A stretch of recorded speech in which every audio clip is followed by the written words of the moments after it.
한 권의 깨달음입니다. 오늘 소개한 책은 구르지에프, 놀라운 사람들과의 만남입니다. 우리나라에서 구제프 선생 책 번역한 것 중에 이게 제일 잘 된 것 같아요. 그래서 원래 원 제목이 Meetings with Remarkable Men, 그러니까 주목받을 만한 사람들과의 만남이라고 구제프 선생의 책이 그 세 가지가 있어요. 1부, 2부, 3부인데 이게 2부에 해당합니다. 구르지에프라고 하는 건 이제 요즘 표기고요. 옛날에 일본식 표기로 구제프 그랬습니다. 그래서 오쇼 라즈니 씨가 격찬한 근현대사의 최초이자 마지막 인물이 구제프예요. 그러니까 이제 이분이 1866년에 태어났으니까 1차 대전과 2차 대전을 경험을 하신 분이고 명상 전문가들이 선생으로 모시는 분. 정신세계의 인디애나 존스. 그러니까 이분의 성향은 팩트 위주예요. 그래서 이분의 가르침 중에 핵심이 인간은 기계다. 휴먼은 휴먼 머신이다. 그러니까 우리가 하고 있는 건 다 외부의 영향에 의한 거지 인간은 선악을 알지 못한다 이렇게 얘기를 해요. 선악을 아는 건 위대한 구루나 성자만이 가능하고 거의 99.99%의 인간은 기계에 불과하고 선악이 없다.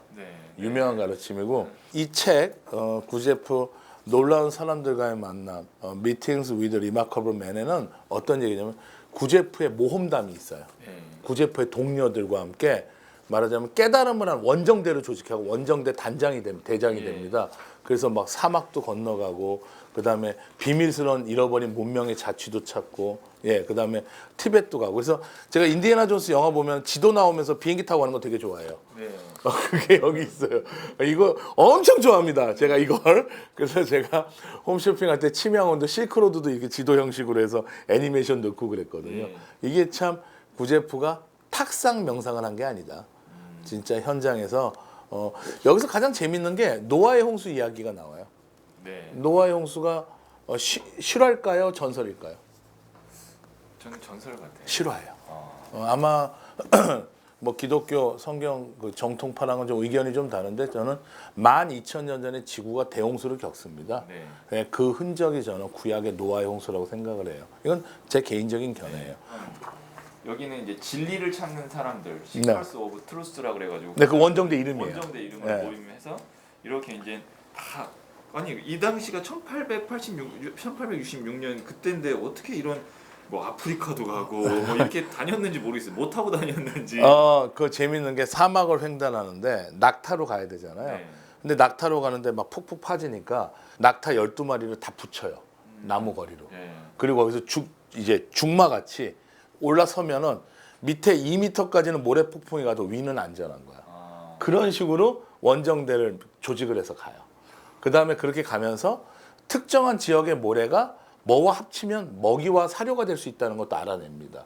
그러니까 그 팀은 과학자도 있고요. 말하자면 우리나라 남극에 가면은 우리 과학 기지가 있잖아요. 세종 기지가 있는 것처럼 그런 과학자들이 모여가지고 우리가 여기서 뭐 한 달, 두 달 동안 이 사막을 횡단하는 동안에 이 식량은 어떻게 할 것이냐.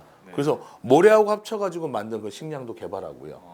이런 획기적인 방식들을 제안을 해서 팀들이 그런 철저한 회의와 각자 그 주목할 만한 사람들이니까 다 자기 수호지에 나오는 사람들이 다 자기 재주가 있는 것처럼 그런 이야기들을 하면서 이제 진행을 해요. 그다음에 이제 가장 주목할 만한 이제 가르침 중에 하나는 애니어그램. 애니어그램 아세요? 네네 9가지 성격. 그 구제프가 현대에 알린 거예요. 저도 그거 깜짝 놀랐어요. 저는 그리고 이거를 정신과 선생이나 누가 이렇게 한 줄 알았는데 구제프가 만든 거라고. 그러니까 애니어그램이라는 건 뭐냐면 인간의 영혼의 유형은 9가지가 있는 거예요. 9가지가 있는데 크게 3가지 카테고리로 나눕니다. 정신, 분석하고 정신형, 그다음에 가슴, 필링형, 그다음에 본능형. 그래서 머리형, 가슴형, 장형 이렇게 3가지로 크게 나누고요. 그게 이제 또 배합이 되죠. 3가지가 이를테면 머리형인데 머리형적 머리형이 있고 가슴적 머리형이 있고 본능형적 머리형이 또 셋이 돼요. 그래서 이제 9가지 애니어그램이 되는데 그거랑 비슷해요. 그러니까 타로의 카드에 메이저 카드 중에 소울 카드 1번부터 9번이 애니어그램과 일치가 다 됩니다. 옛날에 그 작업을 제가 한 적이 있었고요. 그다음에 이제 애니어그램을 어디서 이 원류가 있느냐? 이집트에서 시작을 해요. 이집트에서 시작한 걸 구제프가 현대적으로 제약을 해서 현대 애니어그램을 알린 사람이 구제프고 이게 주로 어디에 알려졌냐면 카톨릭 수녀님들. 그래서 이제 카톨릭에서 이제 전파되는 애니어그램은 굉장히 종교적이에요. 그다음에 이제 성경 인물로도 다 분류가 돼 있고요.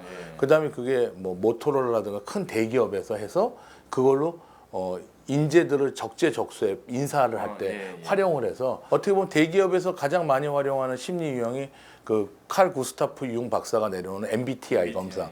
그것도 이제 사상의학하고 베이스가 비슷해요.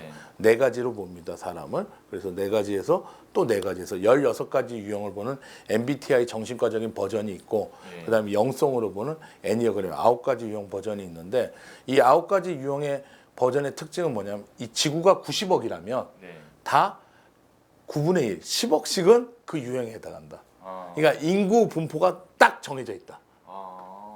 네, 그러니까 90억이라고 하면 10억씩은 다 1번 유형, 2번 유형 다 이렇게 해당하는 거예요. 그래서 애니어그램 유형으로 해서 구제프는 또 타로 카드도 타로 카드 중에 그 월드 카드인가요? 그 월드 카드가 4명의 성자가 있잖아요. 마테, 마가, 누가, 유아. 이런 것들도 다 구제프가 타로를 연구했었어요. 그러니까 구제프는 어떻게 보면 모세 이후에 신비스러운 지혜를 가장 많이 알고 있는 선생이 아닌가. 전 그렇게 생각합니다.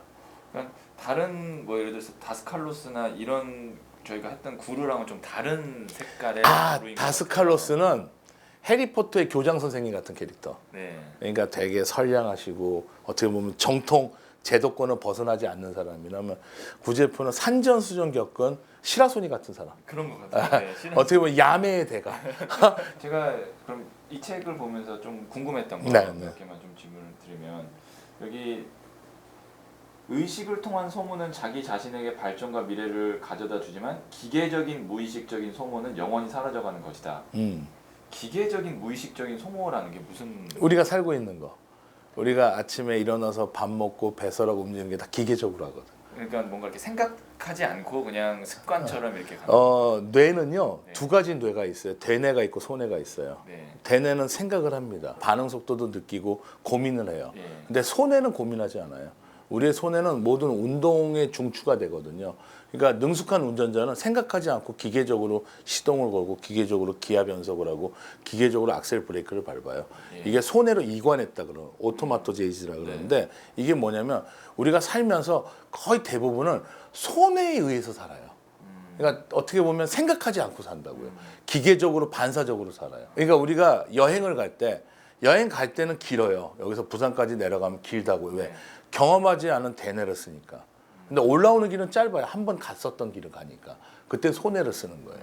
아침 출퇴근길이 짧은 이유는 블랙홀 이론이라고 하는데 계속 반복되는 걸 하잖아요. 그러면 뇌를 쓰지 않고 그냥 기계적으로 좀비처럼 그걸 하는 거예요. 여기서 기계적이고 무의식적이고 반사적인 건 소뇌에 의해서 인간이 하루하루 사는데 항상 우리 깨달은 사람들이 깨어 있으라 그러잖아요. 소뇌에서 대뇌로 깨어 있으라. 그래서 소뇌는 어떻게 보면 인간을 효율적인 삶으로 인도도 했지만 인간을 생각하지 않고 무의식에로 빠지게 하는 역할도 합니다. 영원히 사라진다는 건 뭐가 사라지는 걸까요? 그러니까 영원히 사라진다는 얘기는 자취가 없다는 얘기죠. 그러니까 우리가 인간이 태어나서 갈 때 가져가는 경험이나 정보가 있잖아요. 그건 내 거예요. 그건 내가 생각하고 내가 고뇌해서 가져가는 건데 소뇌를 써서 가져가는 거는 혼비백산, 혼은 날아가고 백은 흐트러지거든요. 백으로 흩어지는 것이죠. 그러니까 백은 우리 뼈와 같이 있어서 흰 백자가 귀신 기자가 붙은 거거든요. 혼은 구름 문자와 귀신 기자에서 하늘로 가는 게 혼, 땅에서 흩어지는 게 백. 그러니까 묘자리 잡으면 남아있는 에너지는 백, 하늘로 가는 건 혼 이렇습니다. 그래서 우리가 흐트러지는 물질, 육체와 같은 것이 바로 우리가 여기서 얘기하는 그냥 영원히 사라진다 이렇게 얘기하는 거. 영원히 사라지지 않은 건 혼은 영원히 사라지지 않죠. 대부분의 사람들이 그러면 사실은 기계적인 무의식적인 소모로 살고 있잖아요. 네네. 그러면 그렇게 살면 사실 사는 거랑 안 사는 거랑 별반 차이가 없이 그냥 왔다 가는 그런 느낌이네요. 매트릭스에서 빨간 알약과 파란 알약. 깨어 있느냐. 그 다음에 영원히 그냥 무의식적으로 최면에 걸리냐. 이게 바로 그거예요. 그러니까 매트릭스의 빨간 알약, 파란 알약 생각하시면 구제프가 이야기한 기계적인 인간과 깨어있는 인간의 차이를 구별할 수가 있죠.